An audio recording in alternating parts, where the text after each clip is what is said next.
अस्सलामुअलैकुम। कराची का मौसम अचानक ही तब्दील। सर्दियों की आमद से कबल ही खतरे की घंटी बज गई। आज से रात का दर्जा हरारत 16 डिग्री तक गिरेगा।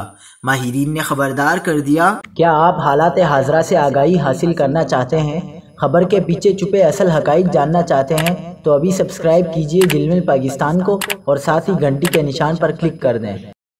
आपको बताते चलें कि कराची में यूमिया 8 से 10 बुजुर्ग शहरी फ्लू के 22 मौत का शिकार हो रहे हैं। Vice chancellor Jinnah Sindh medical university professor Amjad Siraj ने बताया कि मरने वालों में कुव्वत मुदाफियत की कमी इंतकाल का सबब बन रही है। कराची में इन दिनों नज़ला, जुकाम, खांसी समेत दमा और दीगर बीमारियों ने जोर पकड़ लिया है।